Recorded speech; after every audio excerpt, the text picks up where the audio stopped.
And welcome back. I'm Tom Ackerman. We're at Cardinals Nation inside Ballpark Village as we get set for the Cardinals and the Phillies this afternoon. And joining us on the Reporter's Notebook today is Joe Ostermeyer, senior editor at the Belleville News-Democrat. And Joe, you've covered the Cardinals for a number of years. It was 15 years ago today that Darryl Kile tragically passed away. You covered the Cardinals and Darryl Kile extensively. And first of all, what a gentleman and excellent teammate and great pitcher he was. Oh, yeah, and what a memory of that week, because Jack Buck, the funeral for Jack was I think, the Friday before Darryl passed away that night in the Chicago hotel room. And I've never seen a team so shocked and left empty by the loss of Darryl. From Mike Matheny to Woody Williams to all the other guys on that club. That was a devastating blow for them. And, he was so well-liked in the room and was so respected, not just by his teammates, but people all over baseball. I remember the ceremony at the ballpark a few days later, and there were literally people from the baseball family, all over the baseball family at the ballpark that day to pay tribute to Darryl, and what a great guy he was. You are a member of the Baseball Writers Association of America, the St. Louis chapter, and after Darryl's passing, the chapter established the Darryl Kile Award. It is given to a player every year who embodies the spirit of Darryl as a teammate, player, husband, and father.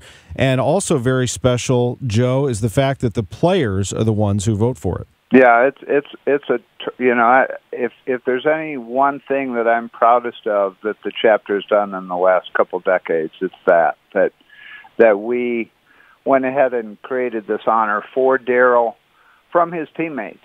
And you're exactly right about him, about the award being voted on by the players. It's the only award we give out that's not decided by the baseball writers themselves. We prepare a ballot each year for the players. They have a vote, and they pick someone who they think is a great teammate, a good father, a leader in the room.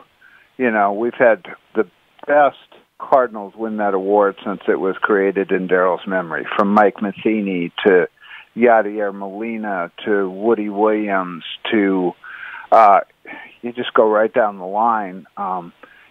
It's as good a thing as we've done at the Writers' Dinner in many, many years, and we're very proud to be associated with that. And the award has kind of a national prominence too, which speaks to Darryl's impact on the game, not only here in St. Louis but in Houston and everywhere else he played. Joe, you're in the baseball-crazed area of Belleville, Illinois, and the surrounding area. This club has been up and down, and a lot of downs this year. What are your readers saying, and what do you think about this team? Well, there's a lot of angst out among the fans because we're just not used to seeing a Cardinal club that frankly just seems like a middle-of-the-road kind of team. They can beat up on the bad clubs, and yet they lose to good clubs. And maybe that was an easier proposition when the National League Central was not as improved as it is. Milwaukee's better this year. Cincinnati is better this year. Chicago is coming off a world championship. With the unbalanced schedule, the Cardinals got to play a lot of games in their own division. And maybe that was an easier thing to do 2-3 years ago. But I just, we watch this team every day, and they just seem like a middle-end club. They don't catch the ball very well. They don't throw the ball very well sometimes. Their hitting is often suspect. And now the starting pitching is troubling because you and I have both seen enough baseball to know that the easiest way to wreck a club is to have the starting pitching start to falter, because then that puts extra stress on the bullpen, which puts extra stress on the hitters. You and I also both know that the worst thing you can do in baseball is say, well, I just got to be better.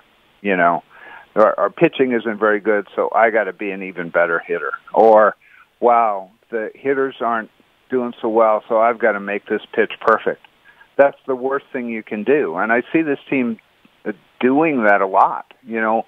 struggling with trying to do too much instead of just letting the game come to them. And that, it starts with something that I think we just in St. Louis have been very spoiled by through the years is rock-ribbed defense. And this team for now a year and a half has not been that kind of club, and that's distressing. You got a Gold Glove catcher in the corner of the dugout as the manager. You got a Gold Glove catcher behind the plate, a Platinum Glove catcher behind the plate, and we just see a team that doesn't seem to know what to do when the ball's coming their way. Oftentimes. That's some good analysis. We'll see if they can turn it around, and you've been covering the game for a long time baseball columnist, and I've known you for about 20 years. Senior editor at the Belleville News Democrat, BND.com.